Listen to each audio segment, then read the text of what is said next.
Bienvenue à tous à nouveau sur le plateau TV de la REF. La REF édition 2024, c'est la seconde journée.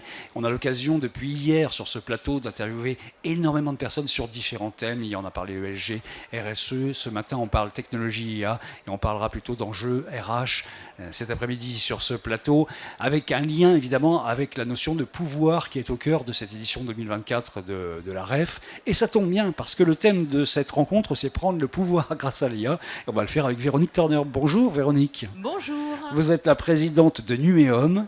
On va dire en un mot ce qu'est Numéum parce que c'est une nouvelle appellation pour une structure qu'on connaissait déjà, ou deux structures en l'occurrence. Et vous êtes également chef d'entreprise parce que ici, ce sont des chefs d'entreprise qui parlent. Donc Numéum, un mot d'abord, c'est la rencontre de Syntec Numérique et de Tech in France il y a combien de temps ? Maintenant, ça fait 3-4 ans en 3-4 fait. ans. Mais c'est vrai qu'on peut dire mais le quand même... Syntec a marqué, quoi. Ah, Syntec, la Syntec existe toujours, c'est la fédération. On est un syndicat de la fédération Syntec. Donc Numéum, en quelques mots, en fait, on est un syndicat patronal et on est la première organisation des acteurs du numérique. On représente des métiers comme les éditeurs de logiciels, les entreprises de services numériques, et puis des plateformes. On a des gens comme Doctolib dans les adhérents de Numéum. C'est 2500 entreprises. C'est un secteur qui pèse 70 milliards d'euros de chiffre d'affaires. C'est 670 000 salariés qui travaillent dans ce secteur. Et c'est un secteur qui affiche encore une croissance, puisqu'on donne en prévision pour 2024 une croissance de 5% après 2 très belles années de croissance. Plus de 7,5% de croissance en 2022, 6,5% en 2023. Et cette année, on affiche encore 5% dans quand même un climat qui est quand même très attentiste aujourd'hui. Si vous êtes arrivé là à la tête de ce syndicat, c'est bien parce que vous avez fait vos preuves en tant que chef d'entreprise, évidemment. Et vous êtes chef d'entreprise, vous avez dirigé et créé Alterway, en fait. Exactement. En 2006, j'ai créé en fait cette entreprise. J'ai un parcours très entrepreneurial, mais en 2006, j'ai créé Alterway, qui est une entreprise de service dans l'open source et qui a rejoint le groupe Smile, qui est un acteur français, qui est le leader européen sur les technologies open source. Votre credo, d'une certaine façon, on va parler d'IA, c'est que l'IA, c'est au cœur des enjeux de reconquête, d'une certaine façon, de pouvoir pour la France, pour l'Europe. Tout le monde sait que les grands acteurs peuvent être américains, en partie chinois aussi pour l'IA, et que là, il se joue quelque chose qui est essentiel pour les entreprises du numérique en France. Alors c'est essentiel et ça se joue maintenant. Et je le dis, c'est important à un moment politique où justement il y a un petit peu d'incertitude. Il ne faut rien lâcher en fait sur les investissements que nous faisons autour de l'intelligence artificielle. Oui, l'intelligence artificielle, c'est un enjeu de pouvoir parce que c'est un enjeu stratégique. C'est un enjeu stratégique pour la France. Et évidemment, on ne peut pas raisonner qu'à l'échelle de la France, on doit raisonner à l'échelle de l'Europe. C'est un enjeu géopolitique, c'est un enjeu économique, c'est un enjeu social, sociétal et environnemental. Pour toutes ces raisons, il ne faut rien lâcher sur le sujet de l'IA. Les dernières années, on a eu un gouvernement qui a fortement accompagné cette dynamique et qui a fait des investissements. Et il faut poursuivre dans cette voie-là. Sur les enjeux en fait, économiques, il y a eu un rapport qui est sorti, le rapport Aguillon-Bouvreau, et notamment sur les sujets de compétitivité, de productivité, de création de richesse, sur une hypothèse qu'ils ont chiffrée à 1,34% de productivité par an. On estime en fait que le PIB en France serait boosté de 250 à 420 milliards d'euros. Ça représente une création de richesse de 10 à 15%. Donc c'est énorme. Il se passe des choses. On a des IA génératifs qui sont made in France, entre guillemets, même si c'est un peu made in Europe avec un peu d'argent américain, mais il y a des choses qui se passent sur le secteur et qui font envisager qu'on peut reprendre un peu la main sur ce secteur-là, en fait. Tout à fait. Il y a clairement une course à l'IA au niveau mondial et on n'a pas perdu la course en Europe, mais du coup ça se joue, j'ai envie de dire, presque quotidiennement. Ouais. Et donc il ne faut rien lâcher maintenant. Dans les entreprises du numérique, quels sont les secteurs finalement où l'IA est la plus prometteuse ? Alors, en fait, il y a des rapports qui ont été faits sur qu'est-ce qui capte le plus en fait, de valeur grâce à l'IA. Il y a eu un rapport notamment McKinsey qui a indiqué que 75% de la valeur créée par l'IA serait créée dans les fonctions vente, marketing, R&D et l'ingénierie logicielle. Donc évidemment, dans l'ingénierie logicielle, nous, on est mobilisés maintenant depuis plusieurs années pour accompagner nos entreprises à se saisir de ces opportunités. Ce qu'il faut comprendre chez Numéum, c'est que tous nos adhérents ne sont pas des spécialistes de l'intelligence artificielle. Évidemment, on regroupe les spécialistes au niveau français qui sont dans l'intelligence artificielle. On a une commission IA qui nous permet en fait d'éclairer notre secteur. Et puis on aide tous les autres acteurs à prendre les opportunités, mais pas que les acteurs du numérique. Grâce au MEDEF, aussi, on mène des actions pour éclairer tous les autres acteurs économiques. Est-ce que vous avez le sentiment que pour les entreprises pour lesquelles l'IA est centrale, ça a changé des choses dans la chaîne de gouvernance, concrètement? Alors, oui, clairement, dans la chaîne de gouvernance, ça a changé des choses, d'autant plus qu'arrive la LIA Act, qui, niveau européen, voilà. au niveau européen, mais qui arrive en fait en France, qui va nécessiter en fait une mise en conformité, et notamment qui touche au sujet de la gouvernance. Ce qui est important de voir en fait dans l'intelligence artificielle, c'est que c'est vraiment un sujet stratégique pour l'entreprise. On dépasse le périmètre du DSI. C'est un sujet qui doit être adressé par le CEO et qui est un sujet transversal qui touche en fait tous les métiers de l'entreprise. Et donc, c'est un sujet qui doit toucher toute la gouvernance.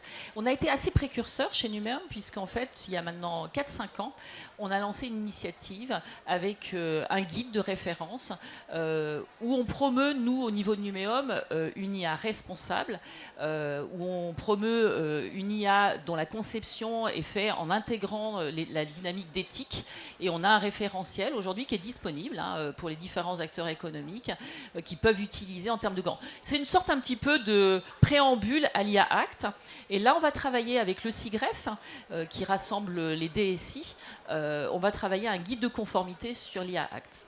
Donc vous faites de l'acculturation auprès de vos membres d'une certaine façon pour les enjeux éthiques et pour les enjeux de sécurité aussi qui sont importants. Oui, alors le sujet de la cybersécurité est un sujet très important. On a publié récemment un livre blanc sur les sujets de cybersécurité et IA. On travaille avec le campus cyber sur ces sujets. Évidemment, l'IA a une dimension, mais comme le numérique en général, qui est potion-poison. Et c'est vrai qu'aujourd'hui, l'IA génère eh bien, des attaques qui augmentent les attaques de manière automatisée. Les attaques sont de plus en plus sophistiquées et donc on doit apporter une réponse à cela. Où est-ce qu'on va trouver les forces pour faire de l'IA au niveau français et européen en fait un vrai champ d'investigation qui va nous permettre d'avoir une forme d'indépendance aussi technologique? Alors déjà, on a des forces qui sont en place. D'abord, nos talents. On a beaucoup aujourd'hui de formations, de cursus qui forment des talents. D'ailleurs, nos talents sont réputés à l'échelle internationale. D'ailleurs, vous retrouvez dans les grands groupes internationaux des acteurs français. Nous avons un très beau vivier d'écosystèmes de start-up. On voit que les territoires se sont emparés aussi de ce sujet-là. C'est un point important. Chez Numéum, on a 3 grandes priorités qui sont les régions, les compétences et le numérique responsable. Mais on a un point faible, et c'est sur ça qu'il faut investiguer, c'est le financement. Le financement, en 2022, il était chiffré dans le monde, alors financement public, privé, R&D et puis investissement, à 100 milliards. Là, en 2024, il est chiffré entre 150 à 200 milliards. Donc, dans le rapport Aguillon, quand on dit qu'il faut investir 5 milliards par an d'ici 2034, et ça fait en fait, si je compte bien, 5 x 5, 25 milliards, bon, ça représente une petite goutte d'eau par rapport aux investissements qui sont actuellement en fait sur l'échiquier international. Quand on prend les chiffres internationaux, c'est vrai que c'est compliqué. C'est pour ça qu'il faut jouer à une échelle européenne et qu'il faut poursuivre en fait notre démarche d'investissement. C'est le point faible aujourd'hui. Et le deuxième point faible, c'est que l'IA n'est pas suffisamment aujourd'hui diffusée dans les entreprises. C'est l'enjeu que nous avons avec le MEDEF, avec notre Tour de France de l'IA. On va en parler. C'est d'acculturer l'ensemble du tissu économique à l'usage et au bénéfice de l'IA.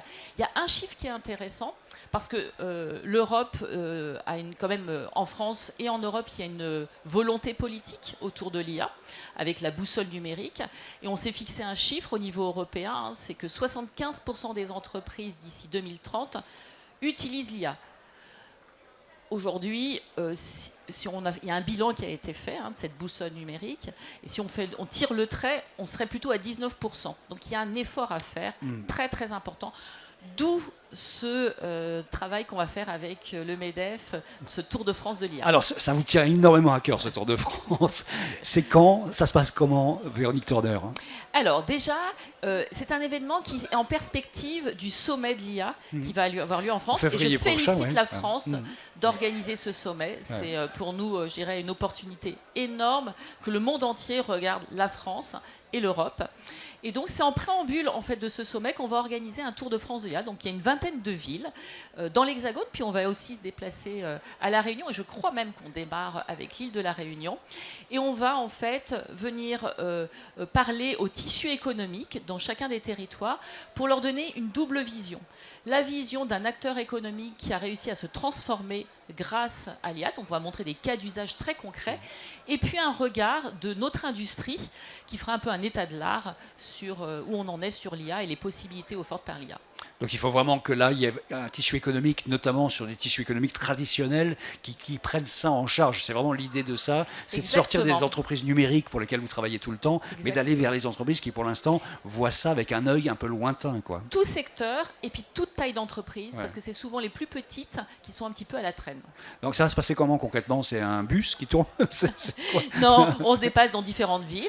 Il y aura une programmation de villes avec des dates, et puis un événement en fait en fin d'après-midi avec un cocktail derrière pour réseauter, networker. Ce sera de quand à quand ce Tour de France? Alors il va démarrer en octobre jusqu'à l'événement qui est le 10 et le 11 février en fait 2024. Et à cette occasion, cet événement, il a donc pour objectif de sensibiliser, acculturer, mais il a aussi pour objectif de récolter de la matière, ce qui nous permettra d'émettre des propositions pour le sommet. Donc il va y avoir pas mal de choses qui vont se faire là, juste en amont donc, de ce sommet mondial de l'IA. Donc vous sortez un peu de votre cadre habituel pour essayer d'élargir le spectre de je pense que la mission Numéum doit évoluer. C'est une mission qui est évidemment une mission d'un vertical, d'un secteur, d'une filière. Mais le numérique aujourd'hui, c'est tellement transversal que Numéum doit être aussi, et c'est ça vraiment la mission que nous avons avec le MEDEF, de pouvoir accompagner en transversalité tous les acteurs économiques. Bon, ce sera passionnant de suivre ce Tour de France, voir un peu ce qui se trame et d'avoir le retour d'expérience de tout ça. Parce que évidemment, là, il y a quelque chose... Je pense qu'on va récolter une richesse d'informations très importante. Et je pense que c'est la première fois aussi qu'on valorisera aussi bien les territoires et les régions. Merci beaucoup Véronique Turner d'être venue sur ce plateau pour nous parler donc, de ce projet Tour de France notamment, en prévision du sommet mondial de l'IA qui aura lieu en février prochain en France, après la Grande-Bretagne la dernière fois. Exactement. Merci à vous d'être venu sur ce plateau. Alors qu'il y a, je ne sais pas, un hélicoptère qui arrive juste au-dessus de ce plateau. Je vous signale qu'on se retrouve dans quelques secondes, minutes, on va dire, avec Lucie Finier, qui est donc la directrice adjointe de la mission French Tech. Et on va parler des sociétés françaises, des startups françaises qui peuvent séduire les grands groupes. Et là, c'était l'endroit où jamais pour séduire les grands groupes ici, à la REF 2024. On est sur le plateau de la REF 24 ici, tout au long de cette matinée pour parler technologie IA. Et on se retrouve dans un instant.